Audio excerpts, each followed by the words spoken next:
사도신경으로 신앙 고백하시겠습니다. 전능하사 천지를 만드신 하나님 아버지를 내가 믿사오며 그 외아들 우리 주 예수 그리스도를 믿사오니 이는 성령으로 잉태하사 동정녀 마리아에게 나시고 본디오 빌라도에게 고난을 받으사 십자가에 못 박혀 죽으시고 장사한 지 사흘 만에 죽은 자 가운데서 다시 살아나시며 하늘에 오르사 전능하신 하나님 우편에 앉아 계시다가 저희로서 산 자와 죽은 자를 심판하러 오시리라.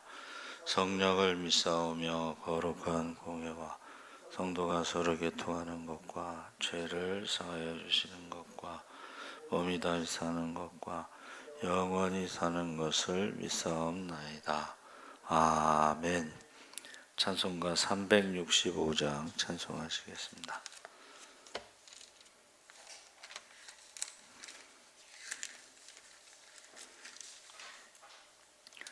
찬송가 365장 찬송하시겠습니다. 마음속에 근심 있는 사람 주 예수 앞에 다 아뢰어라. 슬픈 마음 있을 때라도 주 예수께 아뢰라. 주 예수 앞에 다 아뢰어라. 주 우리의 친구니 무엇이나 근심하지 말고 주 예수께 아뢰라.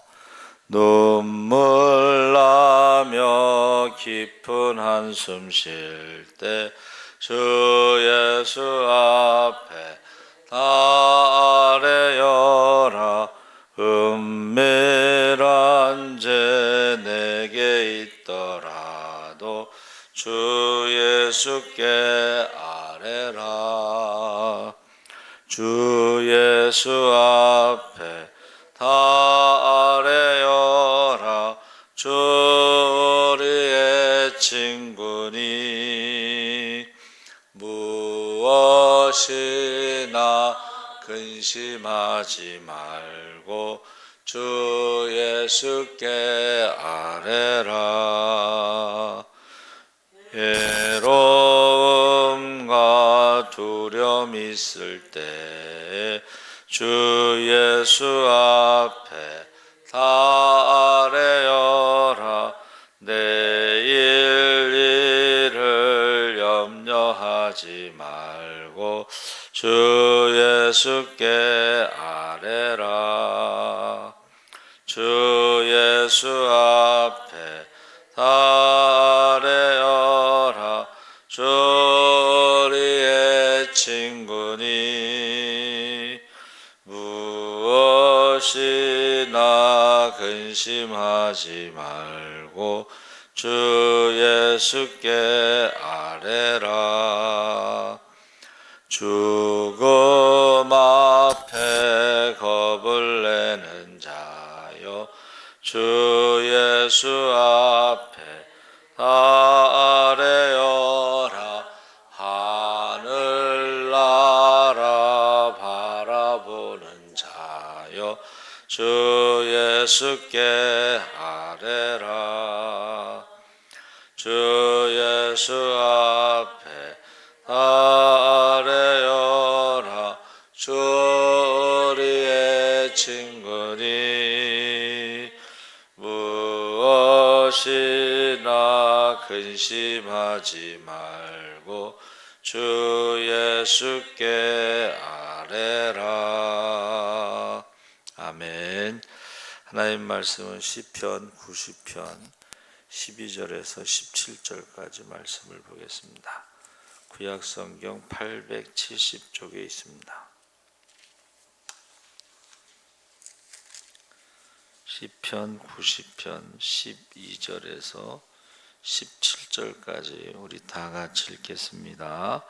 우리에게 우리날 계수함을 가르치사 지혜로운 마음을 얻게 하소서. 여호와여 돌아오소서. 언제까지니까 주의 종들을 불쌍히 여기소서. 아침에 주의 인자하심이 우리를 만족하게 하사 우리를 일생 동안 즐겁고 기쁘게 하소서. 우리를 괴롭게 하신 날수대로와 우리가 화를 당한 연수대로 우리를 기쁘게 하소서. 주께서 행하신 일을 주의 종들에게 나타내시며 주의 영광을 그들의 자손에게 나타내소서. 주 우리 하나님의 은총을 우리에게 내리게 하사 우리의 손이 행한 일을 우리에게 경고하게 하소서. 우리의 손이 행한 일을 경고하게 하소서. 아멘. 할렐루야. 좋은 아침입니다. 잘 오셨습니다. 감사합니다. 오늘 말씀의 제목이 우리날 계수, 숫자를 세는 거죠. 수고하고 무거운 짐진 자들아 다 내게로 오라. 내가 너희를 쉬게 하리라. 주님의 말씀처럼 오늘 예배를 통하여 수고하고 무거운 짐들을 주님 앞에 다 내려놓으시기를 주의 이름으로 축원합니다. 아멘. 시편 128편 1절 2절에 여호와를 경외하며 그의 길을 걷는 자마다 복이 있도다. 내가 내 손이 수고한 대로 먹을 것이라. 내가 복되고 형통하리로다. 그래서 이 경외한다는 말이 이제 지금으로 말하면 예배를 드리는 거죠. 그러니까 하나님 앞에 예배를 드리는 사람들이 복이 있고 손이 수고한 대로 먹고 복되고 형통하다고 그랬습니다. 그래서 우리가 지금까지도 예배 드리면서 하나님의 축복을 누린 것처럼 앞으로도 변함없는 마음으로 주님께 예배 드리면서 살 수 있기를 축원합니다. 아멘. 나는 선한 싸움을 싸우고 나의 달려갈 길을 마치고 믿음을 지켰다. 사도 바울의 고백처럼 우리들도 아름다운 믿음의 고백을 남길 수 있어야 할 것입니다. 그래서 잘하였도다 착하고 충성된 종아, 내가 적은 일에 충성하였음에 내가 많은 것을 내게 맡기리니 내 주인의 즐거움에 참여할지어다. 그래서 언제 어디서 어떻게 주님을 만날지 모르지만 그날에 사랑받고 칭찬받고 상급받기를 축원합니다. 아멘. 그래서 오늘 시편 90편은 이제 모세의 기도인데 애굽 왕 바로의 멍에에서 해방되고 홍해를 건너 황량한 광야에 들어와 생활한 지 40년. 하나님께서 허락하신 젖과 꿀이 흐르는 약속의 땅 가나안을 들어가기 전 요단강 건너편 모압 평지에서 이제 마지막 기도문을 우리가 읽고 있습니다. 그래서 가나안 땅에 들어갈 수 없었죠, 모세가. 그래서 40년 1월 5일 미리암이 죽었습니다. 그리고 5월 1일 날 아론이 죽고 40년 11월 말경에 모세가 죽었는데, 그러고 보면은 가나안 땅에 들어간 사람은 여호수아 갈렙밖에 없는 거야. 출애굽한 사람들 20세 이상. 그러니까 그 많은 사람들이 다 어디 갔는가? 이제 그것을 지금 모세가 말하고 있습니다. 그래서 애굽을 나와 홍해를 건넜던 수많은 사람들, 지금 그들은 다 어디에 있는가? 그들 중에 오직 여호수아 갈렙, 그리고 몸이 쇠약해질 대로 쇠약해진 모세. 이건 좀 잘못된 말인 것 같아요. 모세의 눈이 흐리지 않고 건강했었죠. 그래서 모세 외에는 광야 40년을 지나는 어간에 모두 다 쓰러져 갔죠. 그래서 주께서 그들을 홍수처럼 쓸어가시나이다. 그들은 잠깐 자는 것 같으며 아침에 돋는 풀 같으니이다. 5절에 우리의 연수가 70이요 강건하면 80이라도 그 연수의 자랑은 수고와 슬픔뿐이요 신속히 가니 우리가 날아가나이다. 그래서 안 믿는 사람들도요, 그 인간의 수명이 원래는 40이었대요. 근데 이제 거기다가 이것저것 붙여서 61세가 인간의 수명이 됐다. 그런 말이 있습니다. 그러니까 자기 인생은 61세고 61세 이후부터는 남을 위해서 살아가야 된다. 이제 그렇게 해석하죠. 그러니까 사실은 우리가 우리의 나를 계수한다는 것은 계자가요, 입으로 숫자를 세다는 거예요. 하나, 둘, 셋, 넷, 입으로 숫자를 세고, 숫자는 계속 치다 이런 뜻입니다. 계속 이렇게 북을 치는 것처럼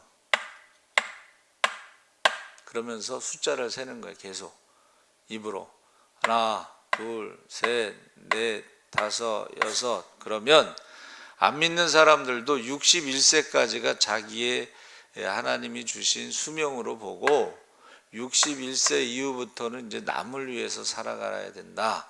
그렇게 생각한다는 거예요. 옛날 어른들은 그렇게 생각했다는 거예요. 그런데 지금은 백수를 해도 남을 위해서 살려고 하지 않고 자기를 위해서만 살려고 그러는데, 그렇게 하면 나중에 후회한다는 거죠. 그래서 모세가 특별히 이스라엘 백성들과 함께 광야 40년이 신속히 지나갔다. 잠깐 자는 것 같이, 그러니까 일장 춘몽, 봄날에 꿈을 꾼 것과 같다. 인생의 영화와 같이, 그 꿈과 같이 그냥 속히 지나갔다는 거죠. 자고 일어난 것 같다. 그래서 이제 80의 미디안 광야에서 부르심을 받고 이스라엘 백성들과 함께 하나님의 약속하신 가나안 땅에 금방 들어갈 것으로 처음에는 기대를 했어요.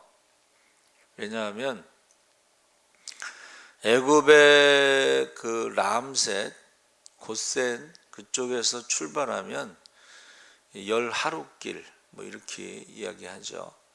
근데 이제 혼자 오는 게 아니고 이제 200만 명 이상이 오니까는 가나안 땅 남쪽 가데스 바나에서 정탐꾼을 보낼 때 2년 걸렸어요. 왜냐하면 시내산에서 이제 애굽에서 나와서 1월 15일 날 출애굽했죠. 14일 날이 6월절 밤이고 1월 15일 날 출발해서 시내산에 도착했을 때가 이제 3월 15일, 한 2달 걸렸죠.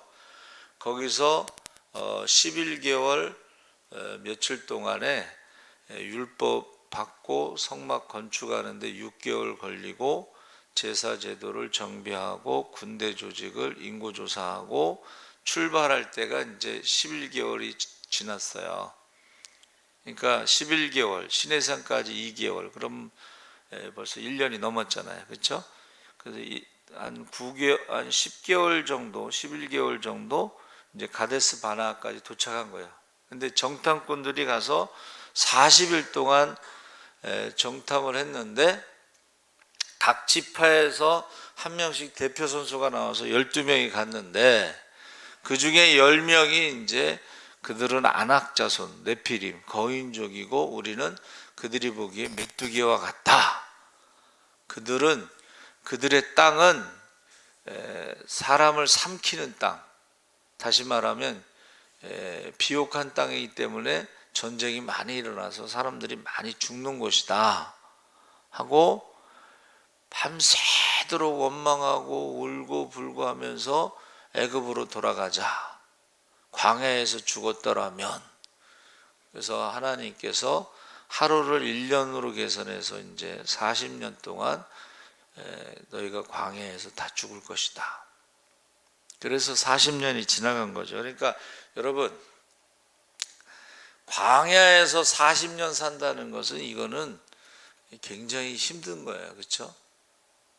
하나님이 만나를 주셔도 광야에서 40년이라는 건 굉장히 힘든 시간입니다. 그것을 지금 그러니까 금방 들어갈 것으로 생각했다가 원망과 불평으로 말미암아 그들의 생각대로 잘 되어지지 않은 거죠. 그리고 모세도 물을 달라고 했을 때에 하나님 앞에 기도해서 르비딤에서는 반석을 치라고 그래서 물이 나왔어요. 근데 그 반석이 산 위에 있어가지고 반석이 쪼개지면서 물이 나와서 이제 거기서 11개월 동안 머물렀던 것이고, 이제 또 가데스 바나에 와서 무리바, 다툼이라는 뜻이죠. 거기서는 반석에게 명령을 내라. 근데 그 반석이 히브리어로는 르비딤의 반석은 쪼개지지 않은 반석이니까 치라고 그랬고, 무리바 다툼이라는 곳에서는 쪼개진 반석이니까는 칠 필요가 없이 그냥 명을 내려 물이 나오라고 해라. 근데 이제 모세가 거기서 좀 감정이 격해가지고 너무 화가 난 거야. 지금 10명의 정탐꾼이 부정적인 보고해가지고 38년 동안 광야에서 또 돌았는데 또 백성들이 거기서 똑같이 자기 조상들과 똑같이 원망하고 불평하니까는 화가 나가지고 하나님 말씀대로 순종하지 않고 반석을 친 거예요. 그래가지고 공식적으로는 불순종했기 때문에 가나안 땅에 못 들어간 거죠. 그래서 우리가 신앙생활하면서 이 원망과 불평하는 것은 굉장히 위험한 거예요. 또 특히 우리가 광야에서 죽었더라면 좋았을 걸, 애굽으로 돌아가자, 그때가 좋았지, 이거는 신앙적인 말이 아니에요. 신앙생활하면서 조심해야 될 게 이게 말. 원망과 불평하면 안 되고, 그래서 지금 모세가 한 번 실수했다고 그래서 가나안 땅에 못 들어갈까, 그러면서 가나안 땅을 한번 밟아보는 것이 마지막 소원입니다 하고 하나님 앞에 때를 쓸 법도 한데 그렇게 하지 않고 그냥 담담하게 받아들였어요. 그러면서 뭐라고 그랬어요? 3절 4절에 주께서 사람을 티끌로 돌아가게 하시고 말씀하시기를 너희 인생들은 돌아가라 하셨사오니 주의 목전에는 천년이 지나간 어제 같으며 밤의 한순간 같을 뿐임이니이다. 그러니까 120년을 살았는데 이게 어떻게 그냥 하룻밤 자고 난 것 같이 지나갔습니다. 한 편의 드라마처럼. 그래서 12절에 우리에게 우리날 계수함을 가르치사 지혜로운 마음을 얻게 하소서. 사람이 어디서 왔으며 무엇을 하러 왔으며 어디로 가는가, 이런 질문에 대해서 한마디로 인간은 피조물이기 때문에 영원하지 않다, 영원히 이곳에 있을 수 없다는 것을 지금 가르쳐 달라고 하는 거예요. 그러니까 저와 여러분이 이 세상에서 영원히 살 것처럼 그렇게 살면 안 되고 잠시 있다 가는 나그네와 같이, 저는 찬양 가운데 이 세상 나그네 하룻밤 머물고, 저 그게 너무 가사를 좋아해요.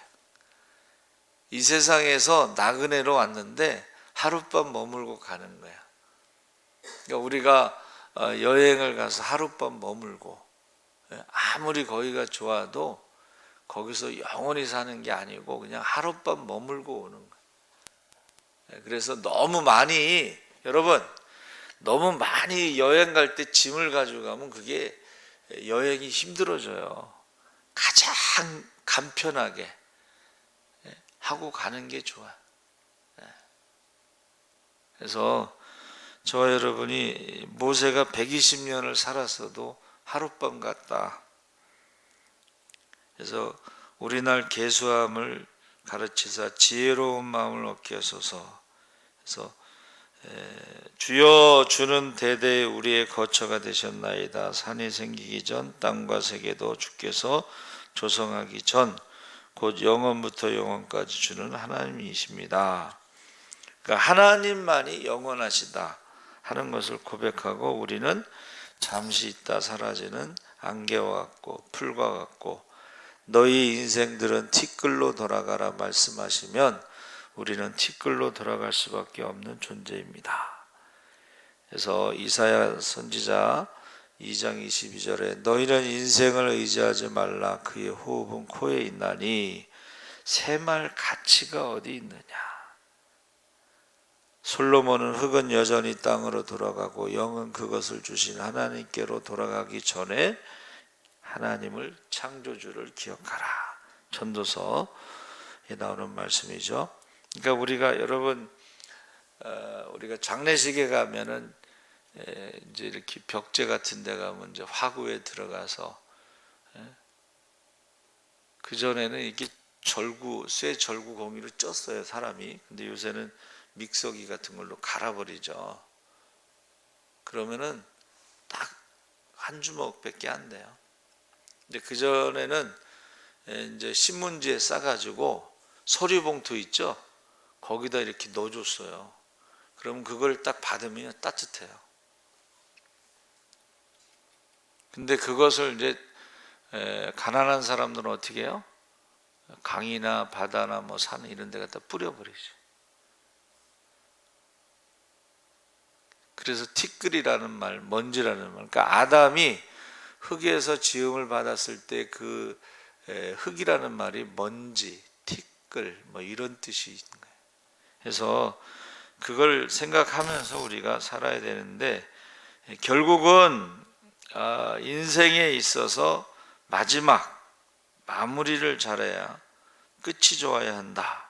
그래서 성경에요, 그 므낫세라는 왕이 있었어요.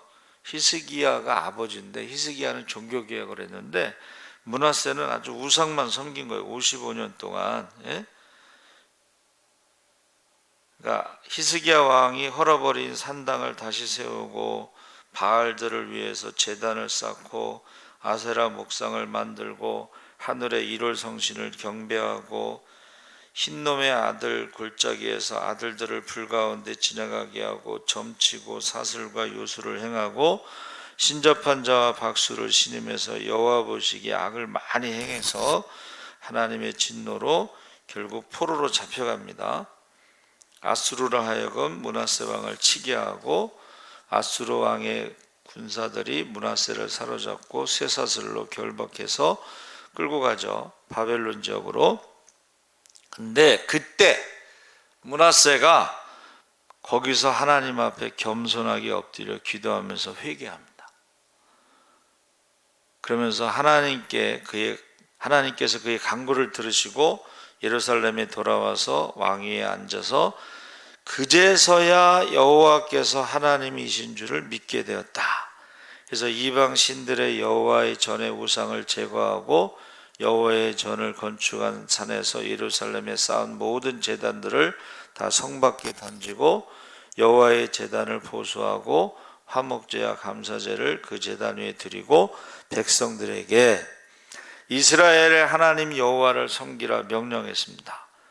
그러니까는 평생 우상만 섬기던 사람이 아수르에 의해서 포로로 잡혀간 다음에 거기서 회개하고 돌아와서는 완전히 다른 사람이 되어버린 거예요. 마지막에는 그가 완전히 하나님만 섬기는 사람으로 마무리가 된 거예요, 인생이.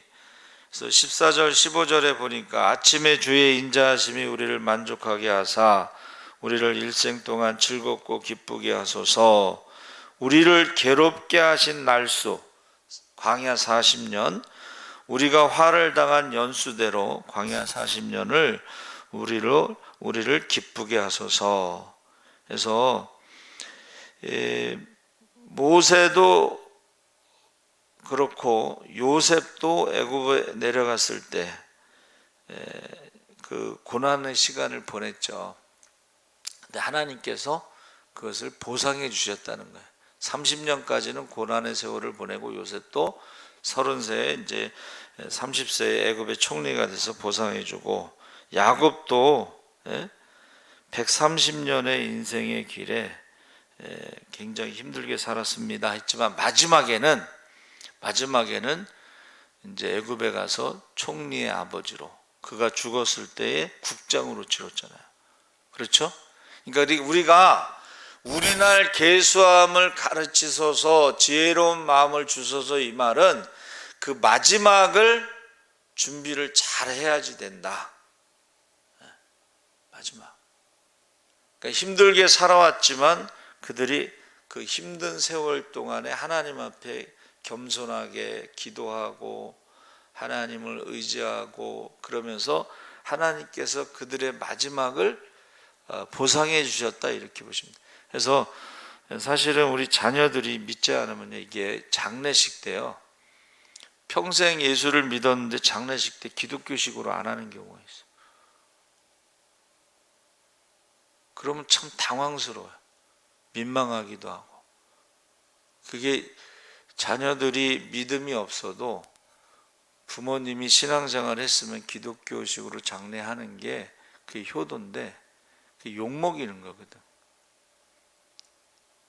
그래서 저는 그 조춘미 권사님이요, 이제 토요일날 돌아가셔서 금요일날 돌아가셔서 주일날 장례식인데 그 아들들이요 4일장을 했어요.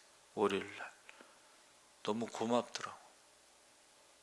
이번에 우리 그 집사님 한 분은, 목사님 제가 죽으면 목사님이 장례를 인도해 주세요 그랬는데 금요일날 돌아가셨는데 주일날 장례를 치러버렸어요. 그래서 제가 인도를 못했어요. 그래서 여러분, 우리날 계수하면 이건 무슨 말이냐면 마지막에 하나님께서 보상해달라, 하나님께서 함께 해달라 하는 그러한 기도를 지금 하고 있는 거예요. 그래서 저 여러분이 이 마지막에 그 보상을 받은 사람들의 모습을, 요셉, 다윗, 이런 마지막에 여호사밧, 이런 사람들이요, 살면서 실수도 하고 그런 경우도 있지만, 그러나 마지막은 하나님 앞에 돌아와서 회개하고 그들의 보상해 줬다. 그래서 히브리어로 이제 계수한다는 것이 마나라고 했는데 계산하다 이런 뜻도 있고, 세다, 지정하다, 준비하다 이런 뜻도 있어요. 그러니까 계산한다는 것은 뭐냐면 카운트를 말하는 거예요. 그리고 세다는 넘버, 그리고 지정하다는 건 assign, 준비하다는 것은 prepare. 그래서 우리가 사실은 숫자만 센다는 게 아니고 뭐예요? 숫자를 세면서 내가 이제 하나님 부르신 날이 점점 가까워지면 어떻게 살아야 되느냐, 하나님께서 내 인생의 마지막을 보상해 주는 그런 삶을 살아야 되겠구나. 그 보상해 주는 삶 가운데 이제 자녀들이 믿음을 유산으로 물려받는 것이 참 중요하다, 그런 생각을 갖습니다. 우리 서지방에 어느 목사님, 이제 아버님인가 누가 돌아가셨는데 이제 부목사님으로 있다가 작은 교회로 이제 개척교회에 나가서 이제 묵회하다가 부모님 중에 한 분이 돌아가셨어요. 어머니가 돌아가셨는데, 근데 이제 서지방에 목사님들이 딱 갔잖아요. 근데 제사상을 차려놓은 거예요. 이제 둘째 아들인가 그렇고 형이 이제 신앙이 없어서 그랬는지 그 얼마나 민망한지 몰라. 아들이 목사인데 제사상을 차려놔서. 그 형도 좀 생각이 없지. 여러분, 그 장례식에서 제사상 때마다 바꾸는데 채하가 30만 원이에요. 채하가. 그 돈을 왜 그런 데 쓰는지 모르겠어요. 살아계실 때 30만 원짜리 식사 대접 한번 하는 게 낫지, 돌아가신 다음에 그거 차려서 뭐 하겠어요. 그래서 이게 우리날 계수한다는 것은 이 죽음에 대해서 준비하는 것이고, 그 자녀들에 대해서도 준비하는 것이다, 이렇게 생각하시면 되겠습니다. 살아계신 하나님 아버지, 모세가 120년을 살아보고 이제 마지막으로 하나님 앞에 기도하고 있습니다.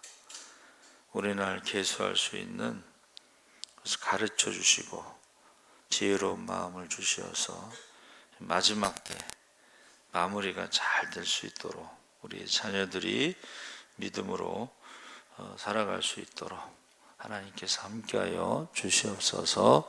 감사하며 예수님의 이름으로 기도하옵나이다. 아멘.